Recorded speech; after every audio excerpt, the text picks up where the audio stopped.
السلام علیکم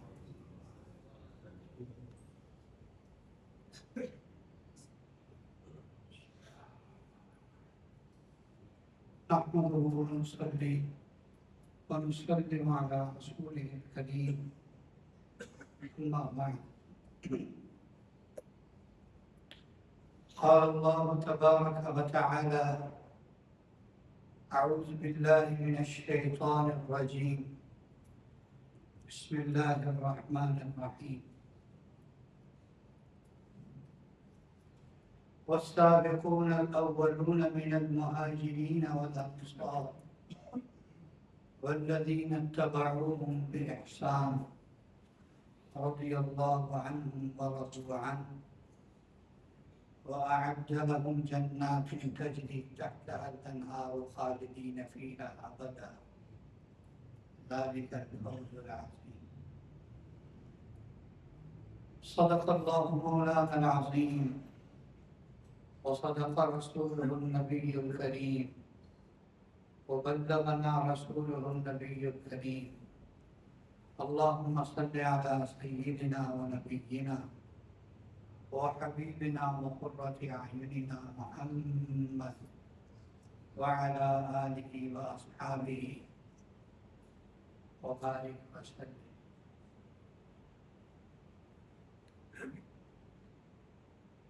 گزشتہ کئی جمعوں سے 3-4 جمعہ سے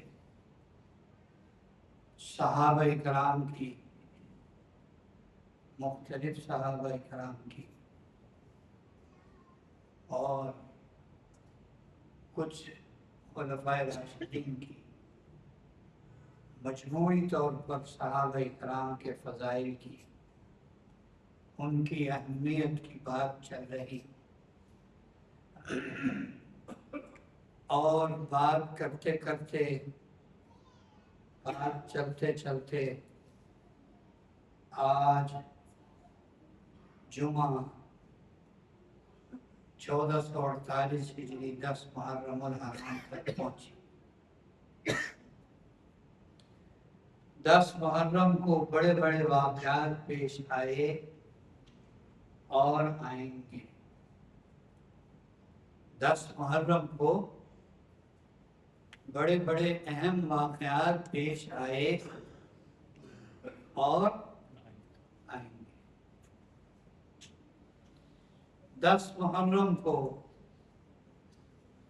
حضور اکرم صلی اللہ علیہ وآلہ وسلم کے شہزادے آپ کے دنیا کے پھول حضرت حسین رضی اللہ تعالیٰ عنہ کی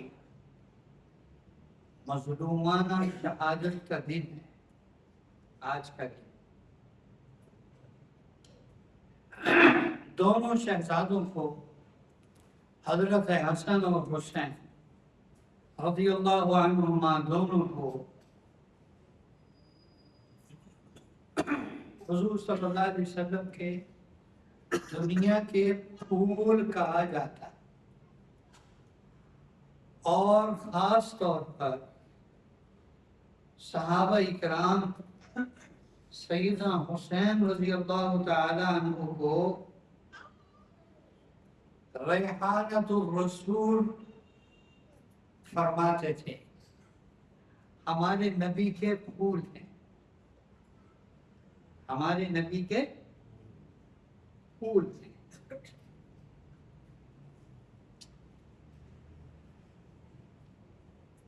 جو قاتل ہوتا ہے نا، قاتل وہ منافق بھی ہوتا ہے، وہ ظالم بھی ہوتا ہے، وہ بے رحم بھی ہوتا ہے. اس کے سینے میں دل نہیں ہوتا. آپ سمجھتے ہیں جس نے سیدہ عمر کو شہید کیا اس کے سینے میں دل ہوگا؟ جس نے نبی کے دوہرے داماد سیدنا عثمان کو شہید کیا اس کے سینے میں دل ہوگا؟ جس نے سیدنا علی رضی اللہ تعالیٰ عنہ کو شہید کیا اس کے سینے میں کوئی دل ہوگا؟ پھر جس نے سیدنا حسن کو زہر دیا، آپ کیا سمجھتے ہیں اس کا کوئی تعلق دین اسلام سے ہوگا؟ یا اس کے سینے میں کوئی دھڑکتا دل ہوگا؟ پھر جس نے سیدنا حسین رضی اللہ تعالیٰ عنہ کو بھوکا پیاسا رکھ کر ظالمانہ اور وحشیانہ طریقے سے نماز کی حالت میں شہید کیا، اس سے بڑا کوئی بزدل ہوگا؟ اس سے بڑا کوئی منافق اور ظالم اور بے رحم ہوگا؟ قاتل کے دل میں، سینے میں کوئی دل نہیں ہوتا، وہ منافق ہوتا ہے، وہ بے رحم ہوتا ہے۔ اور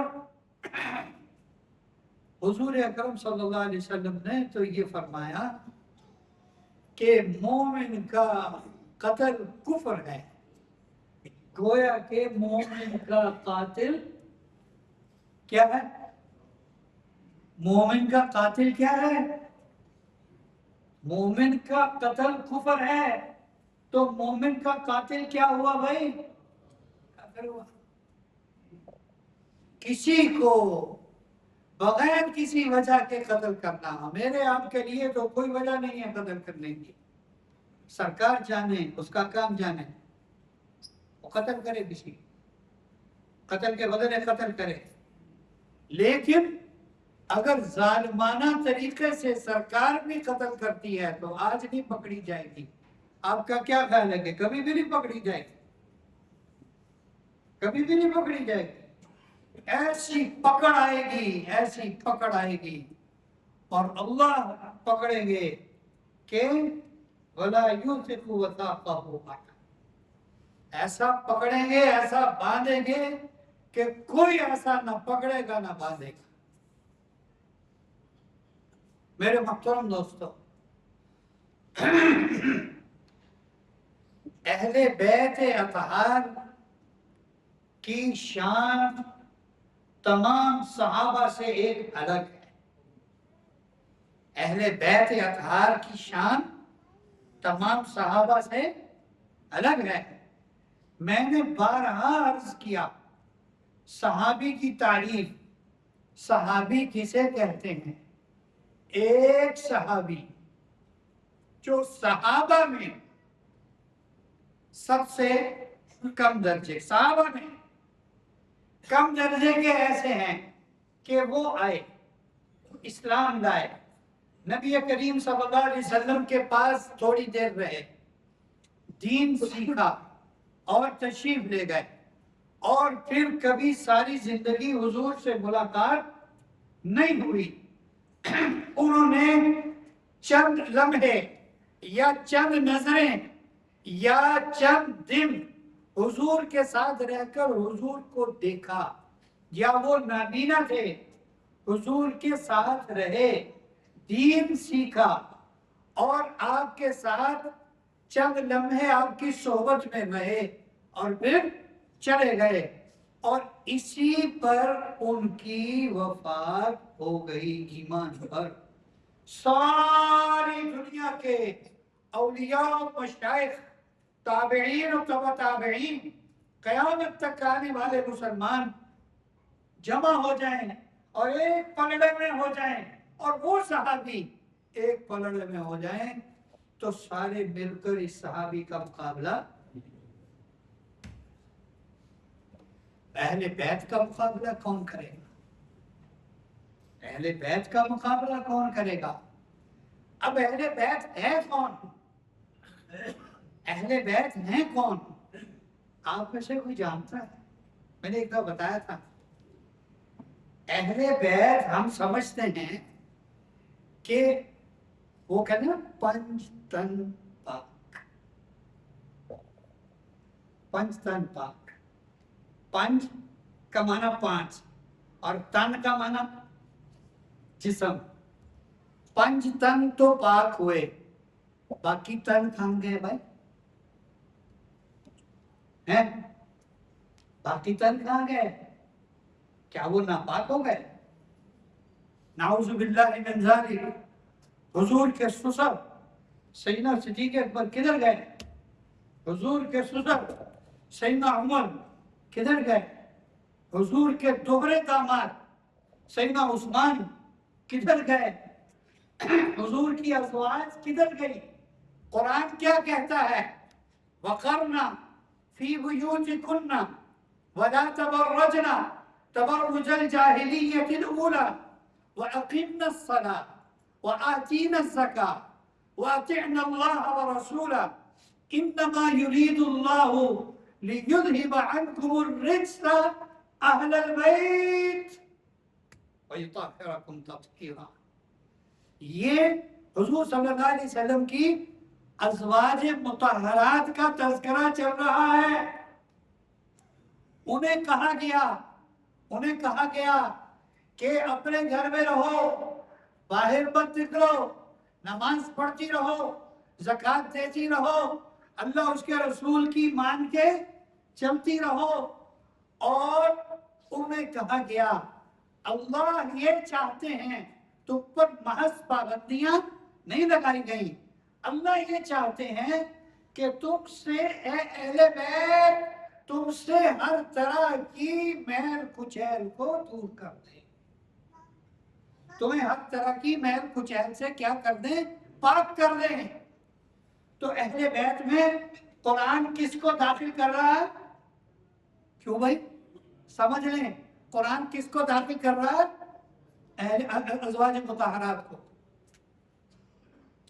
پھر حضرت زید بن ارقم رضی اللہ تعالیٰ عنہ فرماتے ہیں کہ تم اہل بیت میں صرف ازواج مطہرات کو نہ شامل سمجھو، تم یہ نہ سمجھو کہ اہل بیت صرف وہی ہیں۔ اہل بیت آل علی، سنیں توجہ سے، آل علی حضرت علی رضی اللہ تعالیٰ عنہ کی ساری اولاد اہل بیت ہے، حضرت عقیل کی ساری اولاد اہل بیت ہے، حضرت جعفر کی ساری اولاد اہل بیت ہے، سیدنا عباس رضی اللہ تعالیٰ عنہ کی ساری اولاد کیا ہے؟ اہل بیت ہے۔ اور اہل بیت فرماتے وہ ہیں جن کے اوپر صدقہ اور زکوٰۃ حرام ہے، یعنی ہم ان کو صدقہ زکوٰۃ دیں گے تو یہ ان کی گستاخی ہے، ہم ان کو صدقہ زکوٰۃ دیں گے تو یہ ان کی کیا ہے؟ گستاخی ہے۔ ان پر وہ مال خرچ کرو جو تم اپنے اوپر خرچ کرتے۔ یہ اہل بیت ہیں سارے، ازواج مطہرات اور بنات طاہرات، اور آپ کے داماد سیدنا علی رضی اللہ تعالیٰ عنہ، وہ اگر آپ کے داماد ہونے کی حیثیت سے، حدیث پاک میں ہے، قرآن پاک کی آیت میں نے پڑھ دی کہ تمام ازواج مطہرات کو اللہ رب العزت اہل بیت میں شامل فرما رہے ہیں۔ حدیث پاک میں ہے آپ صلی اللہ علیہ وسلم سیدنا علی کے گھر تشریف لے گئے اور سیدنا علی کو، سیدہ فاطمہ کو، سیدنا حسن کو، سیدنا حسین کو رضی اللہ عنہ، ان پانچوں کو، ان چاروں کو، اور پانچویں حضور نبی کریم صلی اللہ علیہ وسلم اپنی چادر میں ان کو چھپا کے فرمایا اے اللہ یہ میرے اہل بیت ہیں۔ اس کا کیا مطلب ہوا کہ جن کو قرآن نے اہل بیت کہا وہ نکل گئے، جن کو اللہ نے اہل بیت کہا وہ نکل گئے، جن کو حضور نے دوسری احادیث میں اہل بیت کہا وہ نکل گئے۔ ان کی شان اس لیے بتائی گئی، یاد رکھیں حضور صلی اللہ علیہ وسلم کا علم دوسروں کے علم کے برابر نہیں ہے، حضور کی عقل دوسروں کی عقل کے برابر نہیں ہے۔ میں نے بارہا عرض کیا اور یہی بیٹھ کر عرض کیا، جن کا حافظہ قوی ہے انہیں یاد ہوگا، میں کہا کرتا ہوں، اپنے بزرگوں کی بات نقل کرتا ہوں کہ ساری دنیا کا علم ایک طرف نبیوں ولیوں کا علم ایک طرف اور حضرت محمد رسول اللہ صلی اللہ علیہ وسلم کا علم ایک طرف، ان سب کا علم حضور کے علم اور عقل کے مقابلے میں ایک قطرہ ہے۔ حضور صلی اللہ علیہ وسلم کو علم دیا گیا، اللہ نے غیب کی کچھ خبریں، قیامت تک ہونے والے بڑے بڑے واقعات حضور اکرم صلی اللہ علیہ وسلم کو بتائے، یہ بھی ہوگا، یہ بھی ہوگا۔ حضور صلی اللہ علیہ وسلم خطبہ ارشاد فرما رہے ہیں، منبر پر تشریف فرما ہے، سیدنا حسن رضی اللہ تعالیٰ عنہ آپ کے ایک طرف بیٹھے، آپ کبھی سیدنا حسن کو دیکھتے ہیں، کبھی آپ لوگوں کو دیکھتے ہیں، آپ لوگوں کو فرما رہے ہیں، لوگوں میرا یہ بیٹا دو جماعتوں کے درمیان صلح کا باعث بنے گا، میری امت کی دو جماعتوں میں لڑائی ہوگی، اور میرا یہ بیٹا حضرت حسن رضی اللہ تعالیٰ عنہ یہ ان کے درمیان صلح کا باعث بنے گا۔ یہ واقعہ ہوا حضرت امیر معاویہ رضی اللہ تعالیٰ عنہ کے دور میں، یہ واقعہ ہوا حضرت امیر معاویہ کے دور میں، اور اس کی خبر کب دی جا رہی ہے؟ حضور کے زمانے۔ اس کی خبر کب دی جا رہی ہے؟ حضور کے زمانے میں۔ حضور کو گویا کہ پہلے سے بتا دیا گیا کہ یہ ہوگا۔ حضرت حسین رضی اللہ تعالیٰ عنہ کی شہادت بھی پہلے بتا دی گئی تھی آپ صلی اللہ علیہ وسلم کو کہ آپ کے اس بیٹے کو شہید کیا جائے گا، اور بڑے مظلومانہ انداز میں شہید کیا جائے، یہ بھی آپ کو پہلے بتا دی گئی۔ آپ اندازہ لگائیں اس ظالم کا، اس بے رحم کا، اس منافق کا، اس کا اندازہ لگائیں جس نے سیدنا حسین کو شہید کیا، بے رحمی کے ساتھ شہید کیا، اور بزدلانہ طریقے سے شہید کیا۔ وہ انتظار کرتا رہا کہ کب یہ نماز میں مصروف ہوں، یہ ہم سے غافل ہوں اور ہم ان تک پہنچے۔ جب تک وہ زندہ تھے اس کی ان تک پہنچنے کی جرت نہیں تھی، حالانکہ وہ تھوڑے تھے۔ وہ کیا تھے؟ تھوڑے تھے۔ اور ایک اور بات عرض کروں، آپ کو صرف یہی پتا ہے کہ کربلا میں حضرت علی کے بیٹے حسین شہید ہوئے، کربلا میں حضرت علی کے 9 بیٹے شہید ہوئے۔ وہ 9 حضرت علی کے بیٹے ہیں یا نہیں؟ وہ جو شہید ہوئے وہ حضرت علی کے بیٹے تھے؟ عجیب یہ بھی بتائیں کہ ان پر سوگ بنانا بنتا ہے، اگر آپ حضرت حسین کا سوگ بناتے ہیں تو پھر ان کا کیوں نہیں بناتے؟ ان کا نام کیوں نہیں لیتے؟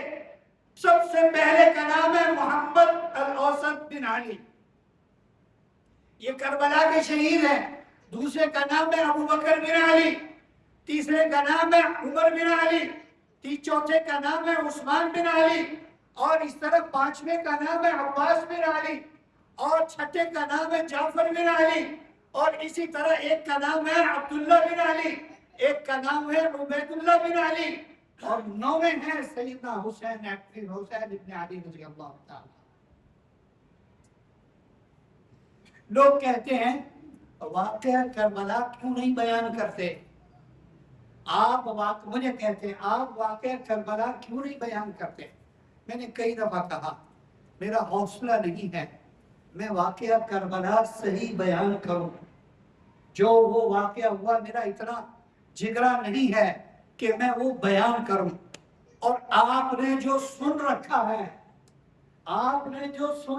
ہے اس کا 10% بھی صحیح نہیں ہے، اور جو میں صحیح بیان کروں گا اس کا 10% بھی آپ کو پتا نہیں ہے، اور ہمیں اختلاف کا طریقہ بھی پتا نہیں ہے کہ اگر کسی سے اختلاف ہو جائے تو اس سے نپٹنا کیسے ہے۔ ہمارا کسی سے اختلاف ہو جائے ہم فوراً اس کا بائیکاٹ کرتے ہیں، بولنا چھوڑ دیتے ہیں، حتیٰ کہ مسجد چھوڑ دیتے ہیں۔ مسجد چھوڑ کر چلے جانا یہ سب سے بڑی نشانی ہے کہ آپ غلط ہیں، آپ نہیں، جانے والا غلط ہے۔ کربلا کے واقعے میں بہت ساری چیزیں. اب آپ نے یہ سنا ہوگا کہ سیدنا ابو بکر نے اہل بیت کے خلاف یہ کیا، حضرت عمر نے اہل بیت کے خلاف یہ کیا، حضرت عثمان نے اہل بیت کے خلاف یہ کیا. اللہ کے بندو صحیح واقعات پڑھو، صحیح واقعات سنیں، ہم صحیح واقعات سمجھے ہم. اور وہ شہید ہونے والوں میں کون ہے؟ ابو بکر بن علی، عمر بن علی، عثمان بن علی. اور یہ کہہ رہا ہے دشمنی ہے، دشمنوں کے نام پر آپ اپنے دشمنوں کے نام پر اپنے بچوں کے نام رکھتے ہیں. انہوں نے نام رکھ لیے، وہ جو شیروں کے شیر ہیں انہوں نے نام رکھ لیے. وہ اتنے بزدل ہو گئے کہ انہوں نے اپنے جنہوں نے ان کے ساتھ ظلم کیے انہوں نے اپنی لڑکیاں بھی انہیں دے دی. سیدنا علی رضی اللہ تعالیٰ عنہ کی بیٹی سیدہ ام کلثوم رضی اللہ تعالیٰ عنہ کس کی اہلیہ ہیں، کس کی زوجہ ہیں؟ حضرت عمر رضی اللہ تعالیٰ. باتوں کو صحیح سمجھنا، ان کو پرکھنا. ہم نے 10 محرم کو کیا سمجھا ہے؟ رونے پیٹنے کا دن، رونے پیٹنے کا دن. شہید کیا ہے؟ کیوں جی شہید کیا ہوتا ہے؟ ہمارا عقیدہ کیا ہے مسلمانوں کا؟ امانت داری سے بتا دیں آج شہید کیا ہوتا ہے؟ زندہ ہوتا ہے. زندے کا ماتم کیا جاتا ہے، زندے پر رویا جاتا ہے. اچھا پھر سیدنا حسین کا صرف اتنا ہی حق ہے کہ ایک دن رو لیا پیٹ لیا جائے؟ اور سیدنا حسین رضی اللہ تعالیٰ عنہ کا صرف یہی حق ہے کہ 10 یکم محرم سے لے کے 10 محرم تک ان کو یاد کیا جائے، باقی سارا سال ان کا نام نہ لیا جائے، اور پھر صرف یہ کہا جائے کہ ان کی موت ہو گئی، ان کی شہادت ہو گئی، رویا جائے رلایا جائے. ان کی سیرت کہاں گئی؟ ان کی سیرت کہاں گئی؟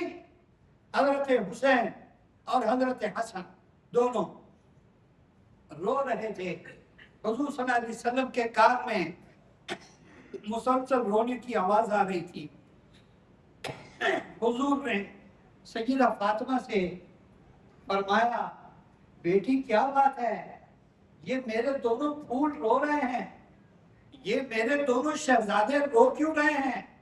وہ فرماتی ہیں کہ ابا جان اللہ کے رسول بھوکے ہیں اور گھر میں کھانے کو کچھ نہیں ہے، کھلانے کو کچھ نہیں، پلانے کو کچھ نہیں. آپ صلی اللہ علیہ وسلم تشریف لے گئے اور ان کا منہ اپنے منہ کے ساتھ لگایا اور سنو اپنی زبان مبارک کو سیدنا حسن اور حسین کے منہ میں ڈالا. اور صحابہ کہتے ہیں کہ آپ علیہ السلام کی زبان اطہر سے، آپ کی پاکیزہ زبان سے شہد جیسی کوئی چیز، دودھ جیسی کوئی چیز، دودھ جیسی سفید اور شہد سے بھی زیادہ میٹھی چیز اللہ نے جاری فرمائی، جس سے دونوں شہزادے سیراب ہوئے اور رونا بند کیا. 35 حج ایک کتاب میں لکھا ہے، 35 حج ایک کتاب میں لکھا ہے، 25 حج حضرت حسن اور حسین نے پیدل مدینے سے مکہ کیے. ایک روایت میں کتنے؟ 25، اور ایک روایت میں کتنے؟ 35 حج پیدل کیے. پیدل دنیا کے خزانے جن کے قدموں میں تھے وہ حج اور اللہ کی عبادت کے لیے پیدل جا رہے، ایک سفر حج سے واپس آ رہے، ایک سفر حج سے واپس تشریف لا رہے تھے. توجہ سے سنیں، ایک سفر حج سے پیدل تشریف لا رہے تھے، سامان ختم ہو گیا، روٹی پانی سب نپٹ گیا. اب چلتے چلتے ایک جھونپڑی پر پہنچ ہوا، ایک جھونپڑی پر سے گزرے، وہاں دیکھا ایک بڑھیا ہے، بوڑھی عورت ہے. اس کو کہا کہ بڑی بی تمہارے پاس کچھ کھانے کو ہے، کچھ پینے کو ہے؟ اس نے کہا یہ ایک بکری ہے بدی ہوئی ہے، اور اگر تم اس کا دودھ نکال دو تو میں تمہیں اس کی لسی بنا کے دے دوں، پی لو۔ انہوں نے ان کے ساتھ حضرت حسن، حضرت حسین کے ساتھ حضرت عبداللہ بن جعفر رضی اللہ تعالیٰ عنہ بھی تھے، جن کا لقب صحابہ میں قطب السخا تھا۔ یہ عبداللہ بن جعفر یہ سخیوں کا مینار ہے، یہ سخیوں کا علامتی نشان ہے، وہ بھی تھے۔ یہ تینوں، انہوں نے دودھ نکالا، اس نے دودھ میں پانی ملایا، لسی بنا دی، انہوں نے پی لیا۔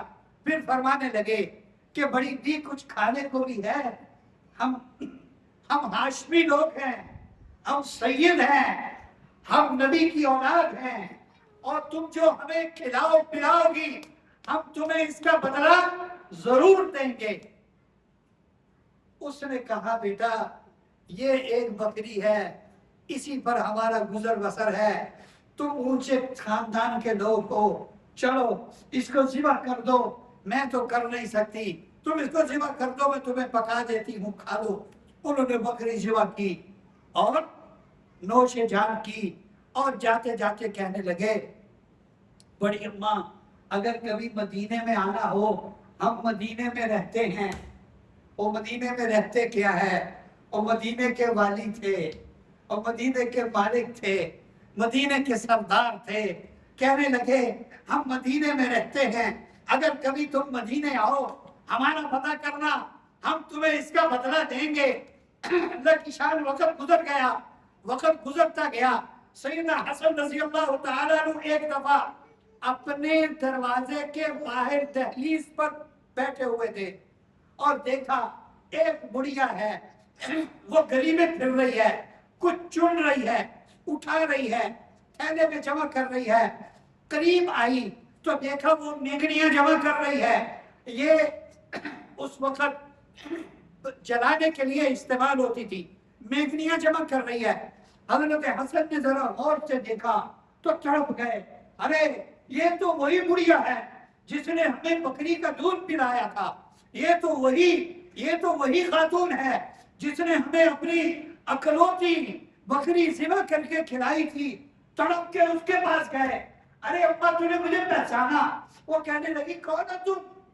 اور وہی ہم، وہ تمہارے مہمان جو ہاشمی تھے، جو سید تھے، تم نے اپنی بکری ذبح کر کے کھلائی نہیں تھی ہمیں، تمہیں یاد نہیں ہے؟ کہنے لگی بیٹا وہ واقعہ تو یاد ہے، شکلیں یاد نہیں ہیں۔ اس واقعے کے بعد تو ہمارا آخری سہارا جو وہ بکری تھی وہ بھی چلا گیا، اور اب نوبت یہ پہنچ گئی ہے کہ میں اور میرا میاں دونوں مینگنیاں چن کر ان کو جلانے کے لیے کام آتی ہیں، ان کو بیچ کر گزر بسر کر رہے ہیں۔ تو فرمایا ٹھہرو ٹھہرو ٹھہرو، ادھر ٹھہرو۔ اپنے غلام کو بلایا اور کہا 1000 بکریاں اس خاتون کے لیے خرید کر لاؤ۔ 1000 بکریاں لائے، کہا ابا یہ تمہاری ہیں، یہ تمہیں ہدیہ ہیں، آل نبی کی طرف سے تمہیں یہ ہدیہ ہے۔ پھر 1000 درہم منگائے، کہا یہ بھی تمہیں ہدیہ ہے۔ پھر غلام کو کہا 1000 بکریاں لو اور 1000 درہم لو، اور اس کو میرے بھائی حسین کے گھر چھوڑاؤ، اور اس کو کہنا کہ یہ وہی عورت ہے جس نے ہمیں اکلوتی بکری ذبح کر کے کھلائی تھی۔ چنانچہ وہ ان کو حضرت حسین کے گھر لے گئے۔ سیدنا حسین رضی اللہ تعالیٰ عنہ نے غلام سے پوچھا میرے بھائی نے اس کا کیا اکرام کیا ہے؟ کہا جی 1000 بکریاں دی ہیں، 1000 درہم دیے ہیں۔ فوراً اپنے غلام سے کہا 1000 بکریاں اور لے کر آؤ، 1000 درہم اور لے کر آؤ۔ وہ لے کر آئے، کہا بڑی اماں 1000 بکری میری طرف سے، 1000 درہم میری طرف سے۔ اور پھر اپنے غلام سے کہا اسے لے جاؤ عبداللہ بن جعفر کے پاس، اور اسے کہو کہ یہ وہ عورت ہے جس نے ہمیں اکلوتی بکری ذبح کر کے کھلائی تھی۔ وہ لے گئے سیدنا عبداللہ بن جعفر کے پاس۔ انہوں نے پوچھا دونوں بھائیوں نے کیا کیا ہے، کیا دیا ہے؟ کہا جی ایک نے 1000 بکری 1000 درہم، دوسرے نے 1000 بکری 1000 درہم۔ تو فرمایا بڑی اماں اگر تم میرے پاس پہلے آ جاتی تو میں ان دونوں بھائیوں کو مشقت میں ڈال دیتا، میں ان دونوں بھائیوں کو مشقت میں ڈال دیتا۔ بھائی تھے، کزن تھے آپس میں، چچا زاد تھے آپس میں، اور مقابلہ تھا نیکی میں، مقابلہ تھا اللہ کی رضا حاصل کرنے میں۔ انہوں نے فرمایا اپنے غلام کو 2000 بکریاں اس کے لیے خریدو، 2000 درہم اس کو دو، 4000 بکریاں، 4000 درہم، 4 غلاموں کو ساتھ لے کر اپنے میاں کے پاس جھونپڑی میں پہنچی اور جا کر کہا یہ لو تم مجھے ایک بکری پر جو لعنت اور ملامت کرتے رہے، تم مجھے ڈانٹتے رہے، اور تم نے وہ گھر چھوڑوا کر مجھے مدینے میں لا کر اور مینگنیاں چننے پر لگایا، وہ اس ایک بکری کا بدلہ آج اللہ نے ان ہاشمیوں سے، وہ آل نبی سے یہ دلوایا ہے۔ 4000 بکریاں لو اور بتاؤ اب ان کو سنبھالنا کیسے ہے۔ یہ سیرت بھول ہی گئے، سیرت بھول گئے۔ کالے کپڑے پہننا یہ کس کی سیرت ہے؟ یہ تنقید نہیں ہے، اللہ کی قسم یہ تنقید نہیں ہے۔ باوضو مسجد میں اللہ کے گھر میں ہوں، یہ تنقید برائے تنقید نہیں ہے۔ میرے عزیز نوجوان، میرے بیٹے، میرے بھتیجے، میرے بچے سب سنیں، کالے کپڑے، مرثیے سننا، مرثیے کہنا اور بادم کر، یہ کہاں سے آیا؟ یہ کس کی سنت ہے، کس کی سیرت ہے؟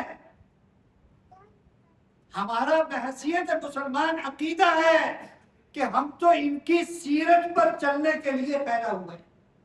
کیوں جی ایسا ہے کہ نہیں ہے؟ اور ان کی سیرت صرف 1 محرم سے 10 محرم ہے؟ یہ اتنی چھوٹی موٹی ہستیاں ہیں کہ انہیں سال میں ایک دفعہ یاد کر کے باقی سارا سال کتاب کو بند کر کے رکھتے، یہ جانے اور وہ جانے اگلا محرم آئے گا پھر دیکھیں گے۔ یہ وہ ہستیاں ہیں، اللہ کا فیصلہ ہے جو ان کی سیرت پر چل کے آئے گا اس کی بخشش کروں گا۔ جو ان پر روئے گا پیٹے گا وہ نہیں، جو ان کی سیرت پر چل کر آئے گا اس کی بخشش ہوگی۔ غلط بات سن کر، ایسے ہی بے ربط بات سن کر اور بے تکی بات سن کر اس پر یقین کر کے اس پر عمل کر لینا، کچھ تو ہمیں خدا کا خوف ہونا چاہیے، کچھ تو ہمیں خدا سے ڈرنا چاہیے۔ ہر جگہ مسلمانوں کے بچے، نمازیوں کے بچے جن کا مسجد سے پہلی صف پہ تعلق ہے، ان کے بچے وہ کیا کر رہے ہیں؟ کالے کپڑے پہن رہے ہیں، ماتمی لباس پہن رہے ہیں اور وہ مرثیے سن رہے ہیں۔ میرے محترم دوستو، میرے عزیز نوجوانوں، اللہ کی قسم اس کا محمد صلی اللہ علیہ وسلم کے دین سے کوئی تعلق نہیں۔ ہاں، اگر سوگ منانا ہے تو پھر سب سے بڑا سوگ تو حضور صلی اللہ علیہ وسلم دنیا سے پردہ کر گئے۔ آپ میں سے کون ہے جس کے جی میں یہ چاہت نہیں ہے کہ میں اپنے نبی کو دیکھوں؟ کون ہے؟ ہاتھ کھڑا کرے کہ میرے دل میں کوئی خواہش نہیں ہے۔ ہم کہتے ہیں ہم مر جائیں ایک نظر اپنے محبوب کے چہرے پر ڈال دیں۔ سب سے بڑا شوق تو یہ ہے کہ ہمارے محبوب ہمارے سامنے نہیں ہے، وہ زندہ و جاوید ہیں، وہ اپنی قبر میں حیات ہیں۔ جیسے میں اور آپ زندہ ہیں وہ ایسے اپنی قبر میں ہیں، ہمارے سامنے تو نہیں ہے بھائی، ہمارے سامنے تو نہیں ہے۔ یہ کتنا بڑا سوگ ہے؟ پھر تو سب سے زیادہ سوگ یہ منانے کا ہے، اور شہیدوں کی شہادت پر سوگ منائے گا، سینہ کو بھی کی جاتی، اپنے آپ کو مارا پیٹا جاتا، اپنے چہرے سیاہ کیے جاتے۔ پھر اس کی آڑ میں کتنی غلط باتیں شروع ہو گئی، اور مسلمان ان کو کرنے لگے، مسلمان ان کو کرنے لگے۔ بڑے بڑے ہر مسلک کے علماء کا فتویٰ یہ ہے، یہ جو کچھ ہو رہا ہے اس کو کرنا تو کیا میرے عزیز دوستو، اس کو دیکھنا بھی جائز نہیں۔ آج سے ہم عہد کریں، آج اللہ سے وعدہ کریں، جتنا ہو سکا، چاہے 1% ہے، 2% ہے، 5% ہے، 10% ہے، جتنا ہو سکا ہم حضور کی سنت و سیرت، صحابہ کی سنت و سیرت، اہل بیت کی سنت و سیرت پر عمل کریں۔ یہ جو پانی پلانا ہے چھوٹے چھوٹے بچے، اللہ کی قسم یہ بہت بڑا ثواب کا عمل ہے، لیکن صرف 9-10 محرم سے پہلے، 1 محرم سے لے کے 10 محرم تک ہی لوگوں کو پیاس لگتی ہے۔ کیوں جی؟ مئی، جون، جولائی، اگست، سپٹمبر، یہ تمام مہینے گرمی کے ہیں، بٹھایا کریں نا بچوں کو، مہینے میں چاہے 4 دن بٹھایا کریں، جمعے کے جمعے بٹھائیں، وہ پانی پلایا کرے سب کو۔ محرم کی کیا خصوصیت ہو گئی کہ محرم میں پانی پلائیں گے، باقی دنوں میں پانی نہیں پلائیں گے؟ حضور نے تو فرمایا لوگوں کو پانی بولے۔ آپ مجھے حدیث یاد آ گئی، ایک آدمی کا قیامت میں اللہ فیصلہ فرمائیں گے جنت میں چلے جائے، وہ جنت میں جائے گا۔ ایک ابھی حساب کتاب کی لائن میں کھڑا ہوگا، وہ جو لائن میں کھڑا ہوگا نا، وہ اس کو آواز دے گا، او بھائی ادھر ہو، مجھے پہچانا؟ انہوں نے کہا نہیں، میں نے تمہیں گرمی میں پانی پلایا تھا، یاد ہے؟ فلاں دن فلاں جگہ سے تم گزرے تھے، میں نے تمہیں پانی کی بوتل دی تھی۔ او ہو یاد آ گیا، تم تو وہ ہو، چلو میری سفارش کرو اللہ کے پاس کہ اللہ میری مغفرت کر دے، مجھے حساب کتاب سے نجات دے دے، ابھی تو میری باری بھی نہیں آئی۔ وہ بخشایا، اس کا بازو پکڑے گا اور اس کو لے جائے گا اللہ کے پاس اور کہے گا، اے اللہ تو نے مجھے تو بخش دیا، اس نے میرے ساتھ قیامت دنیا میں نیکی کی تھی، اس نے مجھے پانی پلایا تھا، اس کی بھی آپ بخشش کریں۔ اللہ اس کی بغیر حساب کتاب کی بخشش فرما دے۔ کہ پانی پلانا کوئی چھوٹی موٹی نیکی نہیں ہے، لیکن ہم صرف اس نیکی کو ان دنوں کے ساتھ مخصوص کر کے اپنی نیکی کو کہیں ضائع تو نہیں کر رہے، یہ سوچنے کی بات۔ اور دنوں میں بھی یہ کام کیا کریں، اپنے بچوں میں گویا کے جذبے ہیں، بچوں میں بڑوں میں جذبے ہیں، ان جذبوں کو تھوڑا بڑھانے کی ضرورت ہے، ان کو پھیلانے کی ضرورت ہے۔ اللہ تعالی ہمیں صحیح سمجھ عطا فرمائے اور صحیح سمجھ کر اس پر عمل کی توفیق نصیب فرمائے۔